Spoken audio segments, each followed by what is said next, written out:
Olá, boa noite, meus irmãos. Nós estamos com mais uma transmissão da Igreja Presbiteriana de Vila Nova, aqui de Goiânia. Esse dia, essa noite, é noite para o estudo bíblico e nós queremos continuar falando sobre aquela série expositiva intitulada Perdidos e Achados, quando temos falado a respeito das perguntas que foram feitas a Jesus e que foram feitas por Jesus antes da sua morte e ressurreição e depois da sua ressurreição. As perguntas que o Senhor Jesus faz e responde antes da sua crucificação são conversas entre ele e pessoas que não creem nele, pessoas perdidas. As perguntas que o Senhor Jesus faz, na sua maioria, após a sua ressurreição, são perguntas que ele dirige aos seus discípulos, aqueles que são achados. Por isso essa série tem o nome de Perdidos e Achados. E aí vocês já se assentaram, já estão presentes? Como que estamos aqui na nossa presença aqui? Dá uma boa noite aí no chat para que a gente possa ver. Já estou vendo alguns irmãos, eu vou escrever aqui boa noite.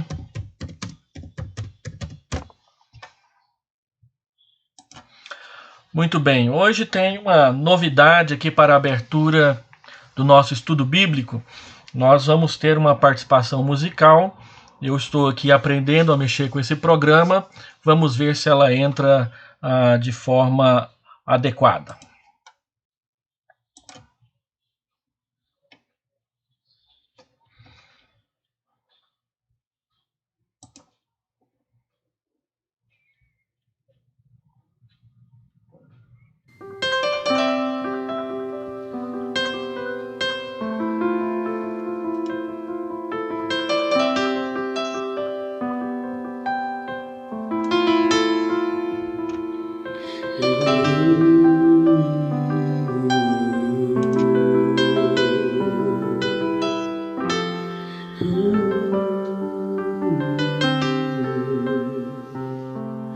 Não existe nada melhor do que ser amigo de Deus, caminhar seguro na luz, desfrutar do seu amor, ter a paz no coração, viver sempre em comunhão e assim perceber a grandeza do poder de Jesus, meu bom pastor.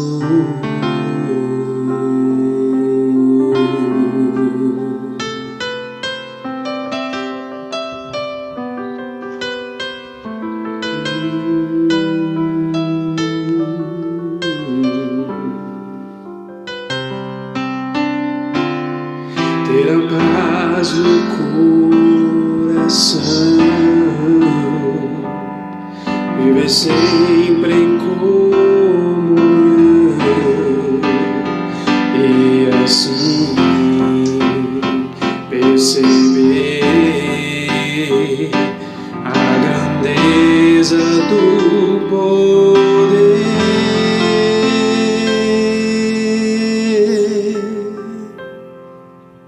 de Jesus, meu bom pastor.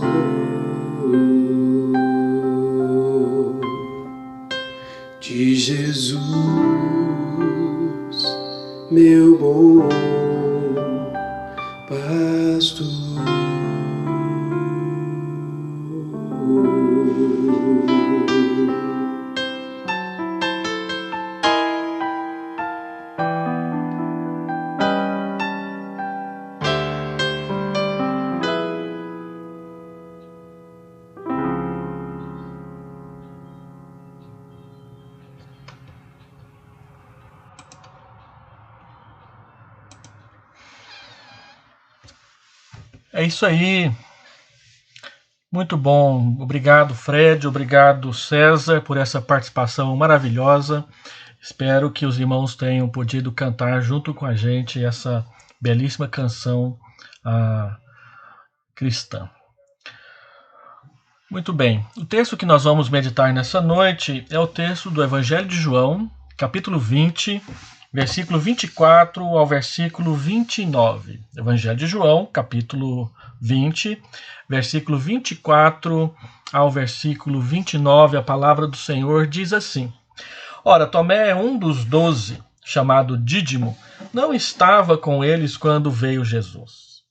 Disseram-lhe então os outros discípulos: Vimos o Senhor. Mas ele respondeu: Se eu não vir nas suas mãos o sinal dos cravos, e ali não puser o dedo, e não puser a mão no seu lado, de modo algum acreditarei. Passados 8 dias, estavam outra vez ali reunidos os seus discípulos, e Tomé com eles. Estando as portas trancadas, veio Jesus, pôs-se no meio e disse-lhes: Paz seja convosco. E logo disse a Tomé: Põe aqui o dedo e vê as minhas mãos. Chega também a mão e põe-na no meu lado. Não sejas incrédulo, mas crente. Respondeu-lhe Tomé: Senhor meu e Deus meu. Disse-lhe Jesus: Porque me viste, creste? Bem-aventurados os que não viram e creram. Bem-aventurados os que não viram e creram. Vamos orar. Pai, nós queremos pedir a Tua bênção para a palavra dessa noite. Rogamos que ela seja bênção, seja útil, seja instrução na Tua presença para a nossa edificação, para o nosso crescimento e especialmente para o fortalecimento da nossa fé na Tua presença. Eu peço essas bênçãos em nome de Jesus. Amém.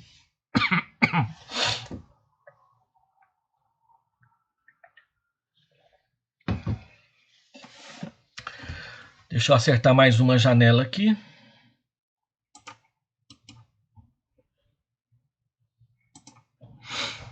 Muito bem, nós vamos falar sobre a experiência de Tomé com o Senhor Jesus naquela noite.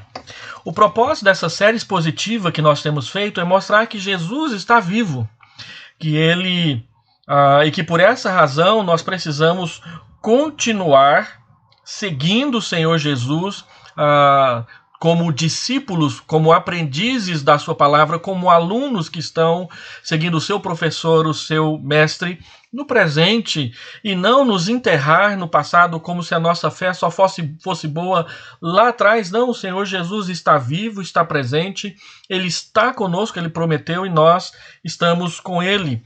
Algumas pessoas deixaram a sua fé lá atrás, achando que a vida cristã só foi boa no passado. Não. O melhor momento da nossa fé agora é porque o Senhor Jesus está andando conosco hoje, nesse momento, todos os dias. O contexto aqui ao redor desse pequeno parágrafo que nós lemos faz parte das narrativas sobre a ressurreição do Senhor Jesus. Nós ainda estamos nós estamos na época do evento da Páscoa e agora o Senhor Jesus aparece aos discípulos, ele vai embora e chega Tomé, ainda na noite da Páscoa. Tomé não vê Jesus, os discípulos falam de Jesus para Tomé e ele então dá essa escorregada aí, dizendo que se ele não pôr o dedo, se ele não colocar a mão nos cravos e no lado de Jesus, de forma nenhuma ele vai acreditar no testemunho da ressurreição. Então passa-se uma semana, 8 dias, e os discípulos estão reunidos de novo. É domingo outra vez, e dessa vez Tomé está presente com eles. O Senhor Jesus vem e ele tem um diálogo com Tomé, faz uma pergunta para Tomé, que é muito importante para nosso aprendizado nessa noite. As narrativas bíblicas sobre a ressurreição de Cristo, elas visam mostrar que a vida venceu a morte e que a ressurreição de Jesus é a garantia da nossa própria ressurreição. O fato é que ser cristão é viver pela fé. Viver pela fé na vitória de Cristo sobre a morte, e essa convicção reflete a esperança confiante da igreja cristã. Ao sair do túmulo, Jesus vai em busca dos seus discípulos, a fim de reuni-los outra vez em torno de si mesmo e mostrar-lhes que as promessas que lhes foram feitas não tinham sido abandonadas de forma alguma e que eles não ficaram órfãos, pois Cristo está vivo e ele está vivo eternamente. É bom observarmos que o expediente que Cristo usa na sua aproximação dos discípulos é fazer-lhes perguntas pastorais, perguntas de restauração, como nós temos frisado nesses dias. Lembre-se, ele perguntou para Maria Madalena em frente ao túmulo vazio: por que choras? Por que chorar buscando entre os mortos aquele que está vivo? Se Jesus está vivo, não há motivo para chorar.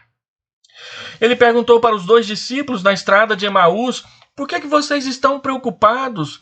O que vocês estão conversando pelo caminho? Eles estão conversando sobre a morte de Jesus. De fato, ouviram da ressurreição, mas eles disseram: ninguém viu nada.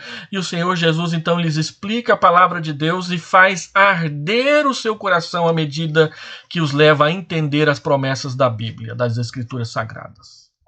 Ele perguntou para os discípulos, na mesma noite da Páscoa, com os 2 discípulos de Emaús presentes: por que vocês estão perturbados? Por que vocês estão duvidando? Por que duvidar da ressurreição se o Senhor Jesus em pessoa está ali na frente deles, no meio deles, comendo peixe com eles, comendo mel com eles, no meio deles? E agora nós temos a experiência de Tomé: porque me viste, creste? Como é que é? Você não estava presente, a igreja viu, a igreja presenciou, os discípulos falaram de Jesus, mas você não quer crer.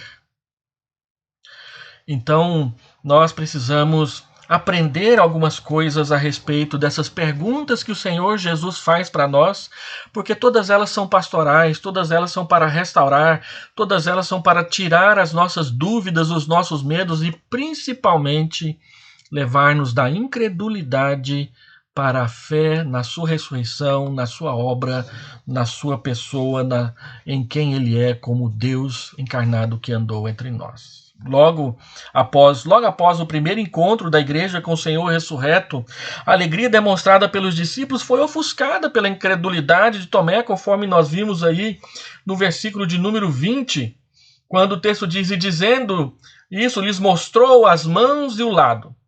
Mostrou as mãos e os lados para os discípulos. Eles se alegraram, portanto, ao verem o Senhor. E aí chega Tomé, e Tomé disse: se eu não pôr a mão nas mãos e no lado, eu não vou acreditar. Ele jogou um balde de água fria sobre a fé dos demais discípulos e apóstolos. Todavia, o Senhor Jesus veio de novo 1 semana depois.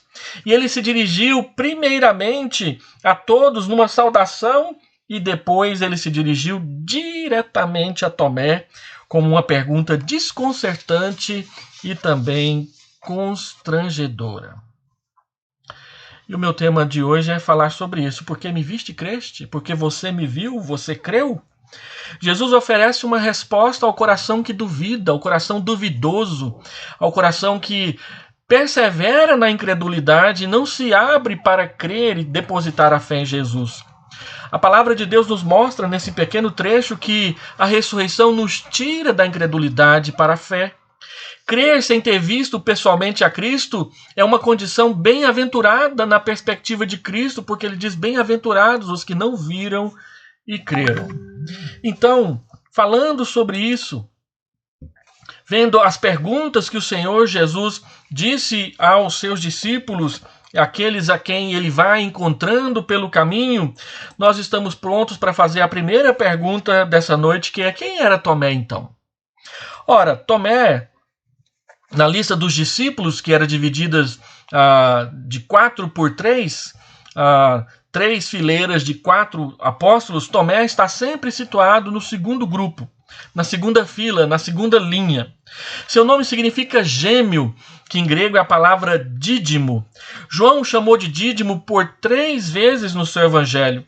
E somente João faz referências pessoais a Tomé como apóstolo, como discípulo do Senhor Jesus Cristo. Há três eventos em João que são destacados, em que Tomé tem posição de destaque nesses três eventos. Primeiro, em João, capítulo 11, quando o Senhor Jesus é chamado por Marta e Maria para curarem Lázaro, e o Senhor Jesus diz que volta para a Judéia, e os discípulos dizem: Senhor, mas se o Senhor volta para a Judéia, o Senhor será morto. É Tomé quem levanta o dedo como se dissesse assim: dá licença, vamos com ele. Se ele morrer lá, nós morreremos com ele lá também. É Tomé quem toma essa iniciativa e convence os discípulos a seguirem Jesus para a Judéia novamente. E se você estuda um pouco de cronologia bíblica, a ressurreição de Lázaro, ela não está no máximo 30 dias antes da crucificação e também da ressurreição de Jesus. É no máximo um mês antes. Segundo evento em que Tomé assume papel protagonista e de destaque é João 14, quando o Senhor Jesus diz que ele vai para a casa do Pai. É Tomé quem faz aquela pergunta: Senhor, para onde vais? Como saber o caminho?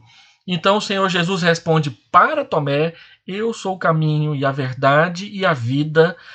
Ninguém vem ao Pai senão por mim. E agora Tomé está tomando a posição de protagonismo outra vez. Na primeira vez, ele foi um homem muito crente que desafiou os outros a continuarem seguindo Jesus. Na segunda vez, ele fez aquela pergunta honesta a respeito de como chegar até Deus. Mas agora ele põe um balde de água fria dizendo: eu não entro nessa estrada de crer na ressurreição sem ver o ressuscitado da minha frente e colocar a minha mão para sentir no meu tato Jesus entre nós. Tomé não participou do primeiro encontro da igreja dos discípulos com o seu Senhor ressuscitado e ressurreto. Como ele, quantas pessoas perdem a bênção de Deus no culto pelo simples fato de não estarem presentes? Esse é um fato. Deus abençoa aqueles que frequentam a sua casa para adorar o seu nome. E de repente, não sabemos por que motivo, muitos se ausentam. A Bíblia não fala exatamente porque Tomé não estava lá. Talvez porque estivesse triste demais com a morte do Senhor Jesus.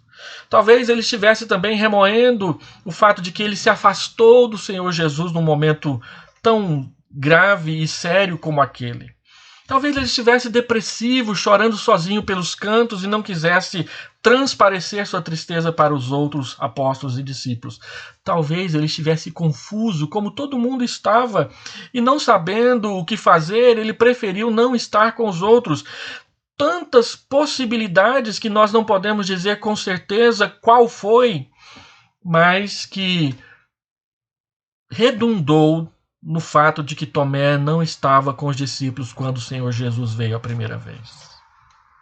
E assim, quantos de nós perdemos bênçãos porque escolhemos frequentar pouco a igreja, não sermos assíduos no culto, e então ficamos de fora de várias bênçãos, de vários encontros com Deus, no qual Ele nos marca, no qual Ele nos transforma, no qual Ele nos restaura a alma pela Sua palavra, pela Sua presença, pela ação do Seu Espírito naquele momento que foi separado para a Sua adoração. Tomé é este homem.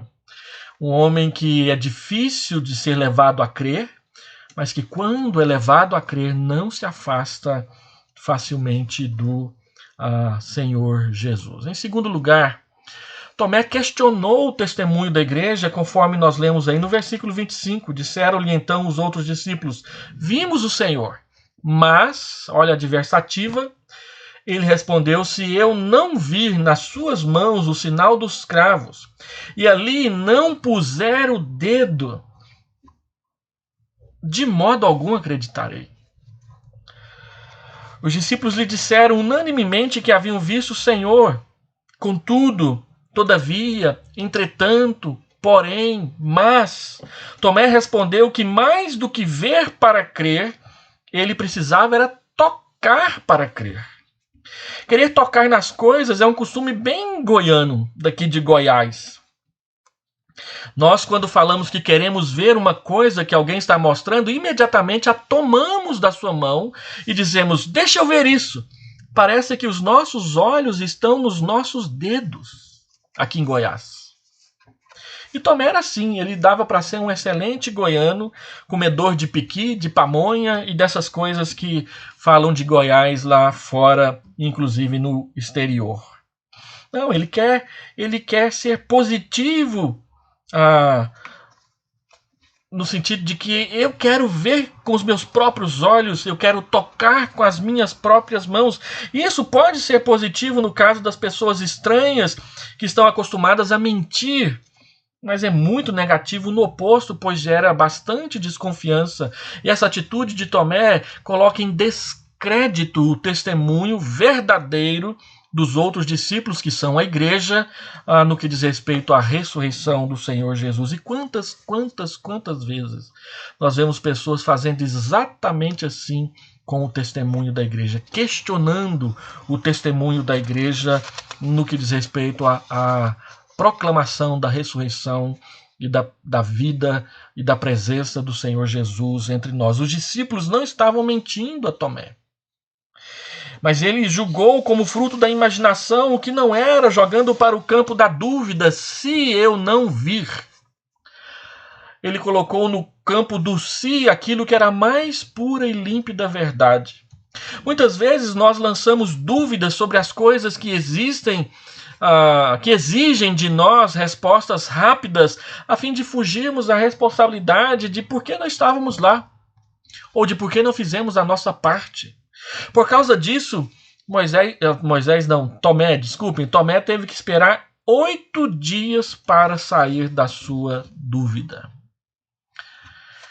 Ele só pode conferir a ressurreição de Jesus 8 dias depois. Um atraso. Quantos de nós acabamos nos atrasando, nos entregando ao atraso? E note uma coisa: na noite da Páscoa, da ressurreição, Tomé, ele foi lá, mas ele chegou depois. Ele chegou atrasado. Quando ele chegou, o Senhor Jesus já tinha ido. Talvez a sua vida espiritual esteja assim, chegando atrasado no culto, chegando atrasado nas suas responsabilidades, chegando atrasado para receber a bênção junto com todos os demais. E assim nós vamos como que catando bênçãos que vão caindo da carroça pelo meio do caminho. E vamos perdendo essa possibilidade de caminhar junto uns com os outros, exatamente juntos com o Senhor Jesus. E, em terceiro lugar, o Senhor Jesus traz uma resposta à incredulidade de Tomé, versículo 27 a versículo 29. Passados 8 dias, diz o verso 26, estavam outra vez ali reunidos os seus discípulos e Tomé com eles. Estando as portas trancadas, veio Jesus novamente de forma misteriosa, pôs-se no meio deles e disse: paz seja convosco. A mesma saudação do domingo anterior, de 8 dias atrás. E é interessante que o Senhor Jesus diz: paz seja convosco.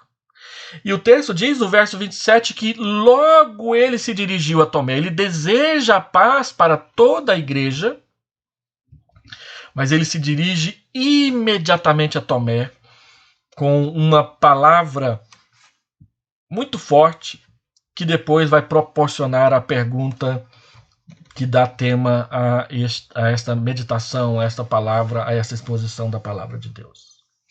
Tomé, põe aqui o dedo. Chega também a mão e põe-na do meu lado. Não seja incrédulo, seja crente. Não é o pastor que está falando. Não é o presbítero que está falando. Não é o diácono que está implorando na entrada do templo. É Jesus. Não seja incrédulo. Seja crente.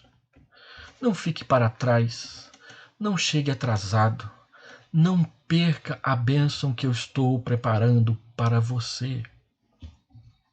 E você não está prestando atenção como deveria. O Senhor Jesus chama Tomé à fé. Abandone a incredulidade. E o Senhor Jesus aparece, então ele não perde tempo e ele lhe dirige isso. Não seja incrédulo, seja crente. Tome uma posição diferente da posição negativa, da retaguarda, da precaução, da presunção, da lentidão em acreditar naquilo que já aconteceu, que é a ressurreição de Jesus. Meus irmãos, é muito fácil ser e agir como incrédulo quando tudo vai mal, quando a pressão externa é grande. É fácil ser incrédulo, é fácil tomar a posição da covardia, é fácil colocar em xeque-mate o desejo, o calor, o vigor espiritual dos outros. É muito fácil agir como incrédulo quando tudo vai mal, mas o cristão, ele é chamado a perseverar mesmo debaixo de tempestades, mesmo em dias maus, mesmo durante as adversidades, mesmo atravessando o mar das tribulações. A palavra de Deus diz que nós devemos permanecer fiéis. A palavra grega para fiel é pistos. Deus quer que nós sejamos pistos. Quando eu estudei no seminário, e nós tínhamos uma apostila de grego para aprender a ler e a traduzir o texto original das Escrituras. A nossa apostila tinha em todas as páginas, no canto superior direito, a palavrinha pistos, especialmente nas páginas onde tinham exercícios para serem feitos, a fim de guardar na memória o que foi ensinado em sala de aula. Então, o autor da apostila escreveu lá pistos, fiel. Ou seja, eu fiz os exercícios, eu farei os exercícios, eu não pularei essa página. Deus quer que nós sejamos fiéis e não incrédulos. E é isso que Abacuque, capítulo 2, versículo 4, diz quando fala que o justo viverá pela sua fé, viverá pela sua fidelidade àquele que fez a promessa. Fidelidade é permanecer firme, inabalável, como é exigido no casamento de ficar firme até que a morte o separe.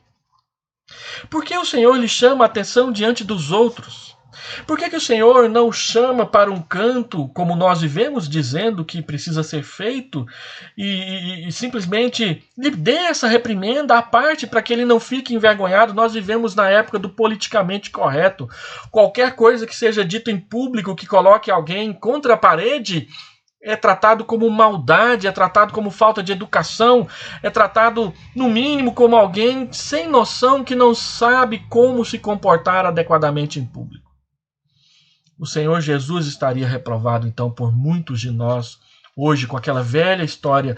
Não é o que o Senhor disse, pastor, é como e o momento em que o Senhor disse. Olha o que Jesus faz. Jesus não permite que o testemunho da sua igreja, dos seus discípulos, seja questionado publicamente. Porque o testemunho da igreja é a respeito da sua ressurreição. Esse é o ponto. Nós somos muito casca de ovo, meus irmãos, quando a questão é a nossa fé, é a nossa confissão de fé. Nós somos muito covardes, nós nos escondemos atrás daquela cortina dizendo: eu não tive oportunidade, não foi oportuno, não foi possível. Então nós vamos deixando Jesus para depois, enquanto isso as pessoas vão questionando: eu não vi ninguém, eu não sei de ninguém, eu não reconheço ninguém, eu tenho que colocar a mão em Jesus. E Tomé acabou entrando nesse grupo, e muitos de nós entram neste grupo com ele, ainda que seja por um tempo, até que o Senhor Jesus nos traga de volta a sensatez, a lucidez e a fé. Então, preste atenção. Por que o Senhor lhe chama a atenção diante dos outros? A resposta é porque a sua incredulidade foi manifesta publicamente. Ele disse para todos reunidos: olha, se eu não vir, se eu não colocar a mão, eu não acredito. Ele disse para todo mundo. E agora o Senhor Jesus, diante de todo mundo, diz: põe, Tomé, a mão. O Senhor Jesus lhe oferece a possibilidade de praticar o que ele falou que iria fazer. Só que quando ele vê Jesus, ele não tem coragem. Ele simplesmente diz: Senhor meu, Deus meu.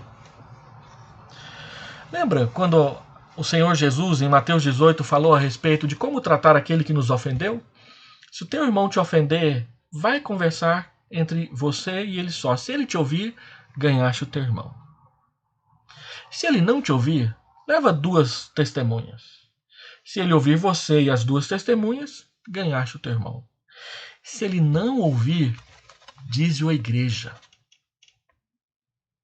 E Mateus 18 é a primeira vez que a palavra igreja aparece no Novo Testamento, nos evangelhos. Diz-o à igreja. Se ele não ouvir a igreja, exclua. Trata-o como um incrédulo. Esse foi o problema de Tomé. Ele questionou um testemunho verdadeiro da igreja. Preste atenção. Não estou falando aqui que a igreja acerta todas as vezes, que ela é infalível. Não, nós temos um capítulo na nossa confissão de fé que trata da questão da possibilidade dos concílios errarem. Conselhos, presbitérios, sínodos, Supremo Concílio. Os concílios podem errar.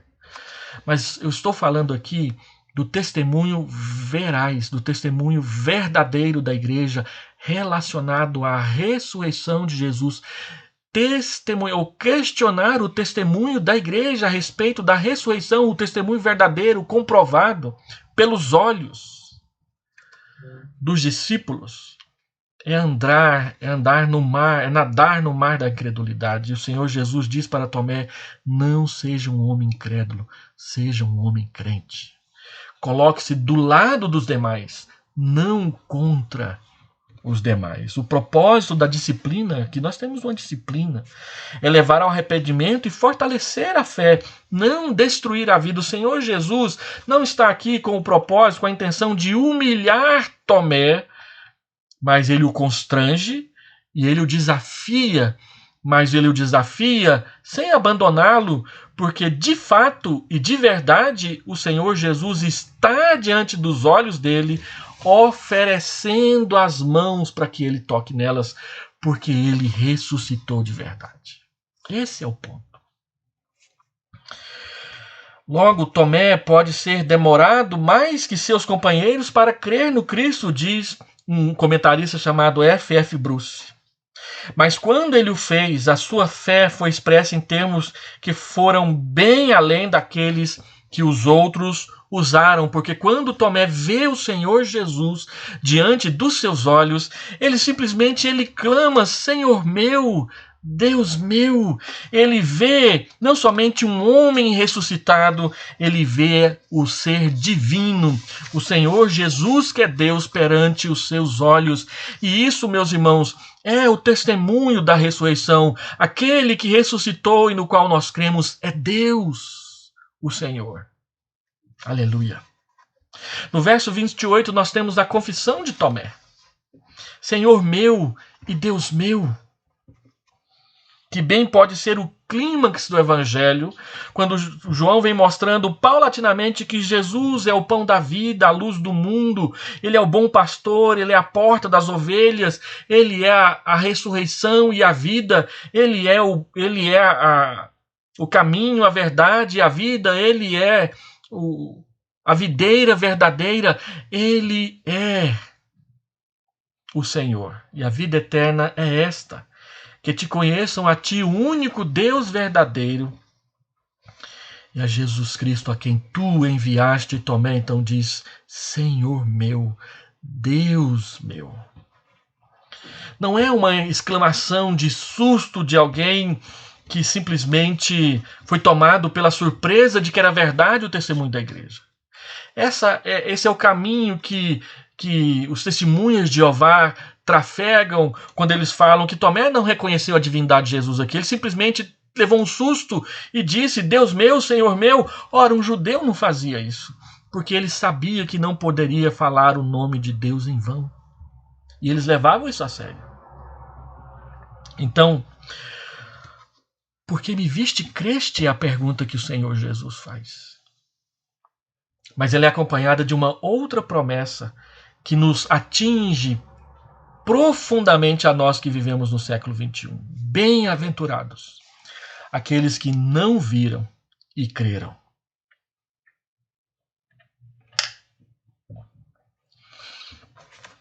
Tomé, você precisou ver para crer? Felizes, abençoados, bem-aventurados, prósperos. Esses são os 4 significados da palavra bem-aventurado aqui. Macários. São esses 4 significados que mostram que nós somos abençoados por Deus diante do fato da ressurreição que nós não vimos, nem presenciamos, nós não estávamos lá.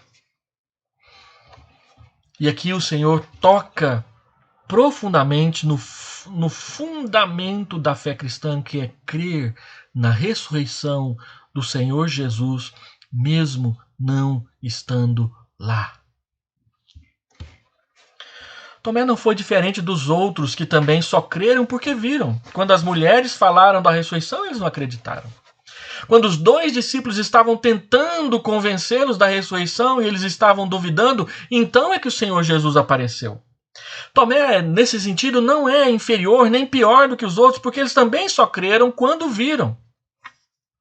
Mas o fato é que o testemunho da igreja ele vai funcionando cumulativamente, ele vai se acumulando. Mais pessoas vão vendo, mais pessoas vão falando, de modo que em 1 Coríntios 15, quando Paulo fala, olha, ele foi visto por Pedro, ele foi visto por Tiago, foi visto por mais de 500 irmãos, dos quais a maioria ainda estão vivos na minha época, 40 anos depois. Então ele diz, e por fim, ele foi visto também por mim. Como que um nascido fora do tempo. E depois ele arremata em 2 Coríntios capítulo 5, olha, hoje eu não conheço mais desse modo, fisicamente. Mas mesmo assim o seu amor me constrange. É o que ele diz. Então, vendo dessa forma, nós percebemos que somos mais felizes que eles porque nós não vimos pessoalmente, fisicamente, mas cremos mesmo assim. A fé é produzida em nós não pelo que vemos, mas pelo que nós ouvimos na pregação do Evangelho. Isso porque diz Romanos, capítulo 10, versículo 7, a fé vem pelo ouvir a pregação. E nós ouvimos, e nós cremos. Qual a mensagem? A mensagem da palavra, 2 Coríntios, capítulo 4, versículo 18, Paulo diz, nós não andamos pelo que vemos, porque são coisas temporais. Depois ele diz em 2 Coríntios, capítulo 5, versículo 7, nós andamos pela fé, não pelo que vemos. E mais adiante, no versículo 15 do capítulo 5, ele diz que o amor de Cristo nos constrange, julgando nós isso, um morreu por todos, logo todos morreram, e os que vivem agora não vivem mais. Pelos que vivem agora, vivem pela fé no Filho de Deus. E se antes nós o conhecemos fisicamente, já agora nós não conhecemos dessa maneira. E nem por isso a nossa fé é inferior. E Pedro, que escreve depois de Paulo, 1 Pedro, capítulo 1, versículo 8, ele diz, olha, a quem não havendo visto, a mais, com alegria indizível e cheia de glória. Nós não vemos o Senhor Jesus, mas nós o amamos profundamente, podemos amá-lo profundamente e experimentar uma alegria que não pode ser medida. Essas considerações nos mostram claramente o que está no fundamento da fé cristã. Primeiro, quando Paulo diz que nós não andamos pelo que vemos, porque são coisas temporais, coisas que passam, a fé está acima e muitas vezes navega contra as questões temporais e materiais que podem ser utilizadas para plantar e promover a incredulidade. A fé está acima e além, e ela ultrapassa as questões temporais, materiais que nós vivemos no dia a dia. Segundo, quando ele diz que nós andamos pela fé e não pelo que vemos, a fé vai além das coisas sensoriais. que podem nos limitar a sentimentalismos e a intimismos, perdendo o fundamento objetivo da própria fé. Nós não andamos somente pelo que vemos, nós andamos por aquilo que foi pregado e testemunhado pela igreja como verídico e verdadeiro. A nossa fé não se baseia em cada artefato arqueológico que é desenterrado na Palestina. A nossa fé se baseia no encontro pessoal com Jesus, que é alimentado por essas coisas, mas que não depende exclusivamente delas. É a soma da historicidade e da ação sobrenatural de Deus na nossa alma, no nosso coração, que compõe a nossa fé. Terceiro, quando ele diz que nós não conhecemos mais deste modo, nos mostra que nós não conhecemos a Cristo presencialmente, no sentido físico ainda. Mas o nosso conhecimento de Cristo é tanto real quanto verdadeiro. A experiência do novo nascimento, por crer na ressurreição, ela é verídica, ela é verdadeira e ela é sustentada pelo próprio Espírito que vem morar no nosso coração, e ele testifica com o nosso espírito que nós somos de fato filhos de Deus. Romanos capítulo 8. Por quê? Porque não conhecemos Jesus deste modo neste momento. Mas o nosso conhecimento de Jesus é factual, é verídico, é verdadeiro. Não porque simplesmente o sentimos, mas porque estamos colhendo as consequências desse encontro com Jesus, que é a transformação paulatina do nosso caráter dia a dia pela sua presença em nós, produzindo o fruto do Espírito e nos guiando dia a dia pela sua palavra. E por último, quarto lugar, quando ele diz que nós amamos aquele a quem nós não vemos, mas o amamos indizivelmente, ou seja, de forma que não dá para ser medida, Pedro mostra para nós que o fato de nós não o conhecermos pessoalmente, fisicamente, aliás, deixa eu corrigir, não o conhecemos fisicamente porque pessoalmente nós o conhecemos, o fato de não o conhecermos fisicamente não torna o nosso conhecimento dele falso, inverídico, duvidável ou duvidoso, pois podemos tanto amá-lo profundamente quanto também nos alegrarmos nele constantemente, porque ele está entre nós. Deixa eu partir para a aplicação, para os finalmente desse estudo. Primeiro, nós precisamos buscar participar mais da vida da igreja. Não seja alguém que seja conhecido pela ausência. Outro dia, conversando com um dos professores respeitáveis do nosso seminário, que tem mais tempo de pastorado do que nós, eu estou chegando a 30 anos de ministério, este irmão deve ter uns 8 a 10 anos a mais do que eu, e ele disse, olha, antigamente nós orávamos para que os cristãos não viessem à igreja somente uma vez por mês, uma vez por semana, mas que eles participassem também dos trabalhos do meio de semana. Agora eu dou graças a Deus por aqueles irmãos que vêm pelo menos todo domingo à igreja. Porque a característica de muitos cristãos hoje é vir na igreja uma vez por mês, 2 vezes por mês, com uma frequência completamente irregular, que é caracterizada e que é conduzida não pelo pastoreio do Espírito e do Senhor Jesus, mas pela última promoção da Azul, da TAM, da Gol, a respeito de qual lugar do Brasil eu posso viajar no próximo final de semana. Irmãos, isso é verdade. Muitos estão querendo saber para onde vão no final de semana viajar e não estar com o povo de Deus na igreja. Tome a decisão de participar mais da igreja. Não estou falando contra férias, contra viajar, contra conhecer outros lugares. Eu também faço isso. Mas cuidado quando o seu ânimo, a sua alegria, as suas realizações são capitaneadas, são conduzidas, são dirigidas só por essas coisas. E quando sobrar um tempinho, eu irei à casa do Senhor. Participe mais. Quantas pessoas se isolam quando tem problemas, por exemplo? Eu fui pastor de uma moça que disse: quando eu estou triste, eu não vou à igreja porque eu não quero contaminar a alegria da igreja com a minha tristeza. Ora, mas não pode acontecer o contrário? A sua tristeza não poderá vir a ser contaminada pela alegria dos outros irmãos?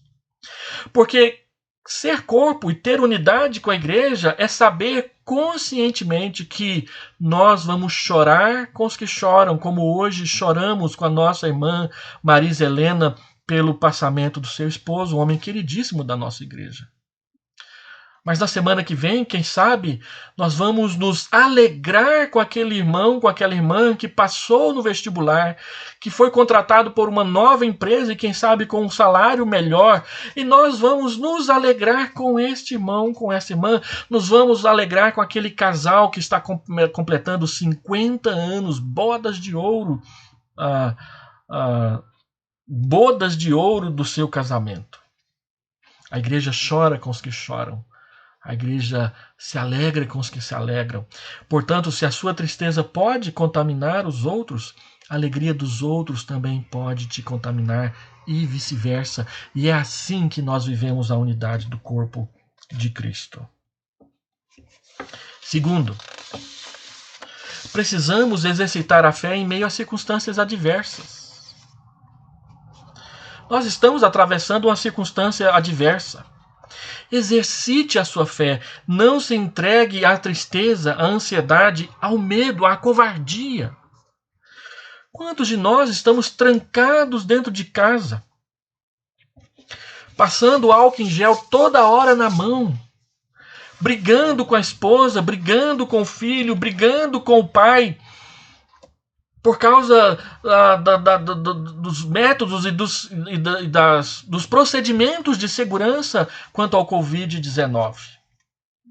É correto, a preocupação ela é justa, mas não deixe ela dominar a sua fé, a sua segurança, a sua certeza e a sua dependência crente no cuidado de Jesus nesse momento confuso e complicado da história do nosso país e das nossas igrejas. Hebreus capítulo 11 fala de pessoas que permaneceram na fé mesmo quando tudo era contrário.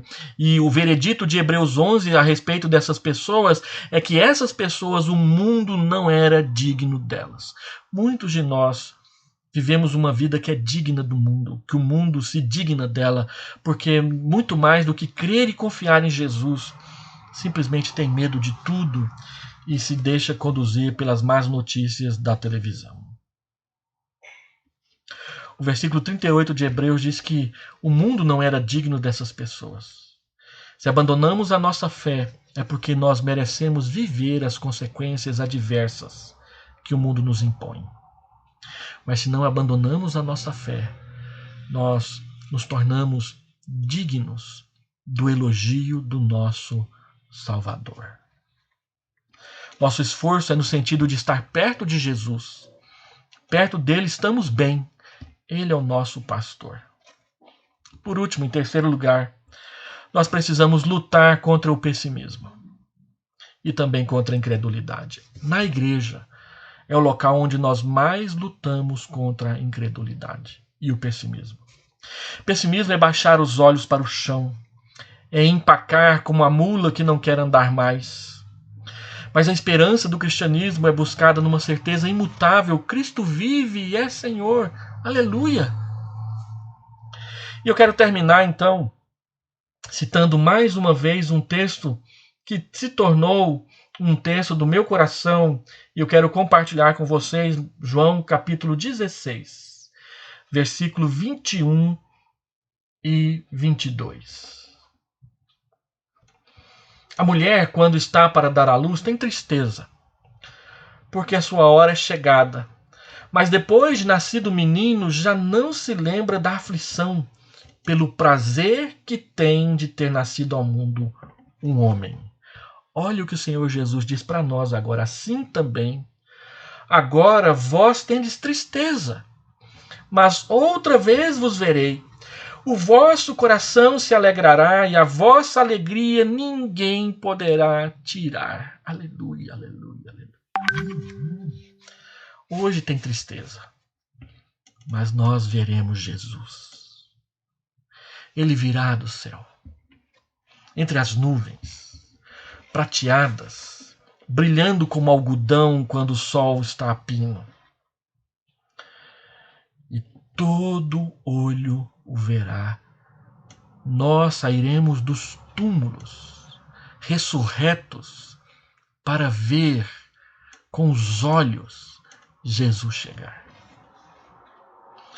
Outra vez vos verei, e o vosso coração se alegrará, e a vossa alegria ninguém poderá tirar. Ah, meu querido, a minha querida, confie nessas palavras. Elas foram ditas por Jesus, o nosso Senhor, o nosso Salvador, a quem nós amamos.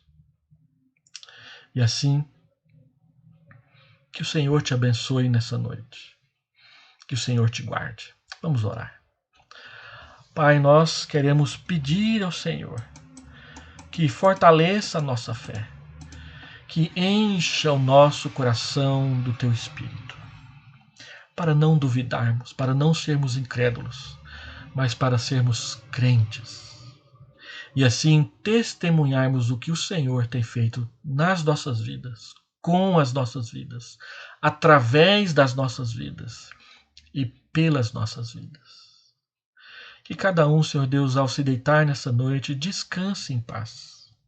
Que a maciez do travesseiro o lembre do abraço carinhoso e pastoral do Senhor. E lhe dê paz para o irmão e para a irmã. Nós oramos em nome de Jesus. Amém.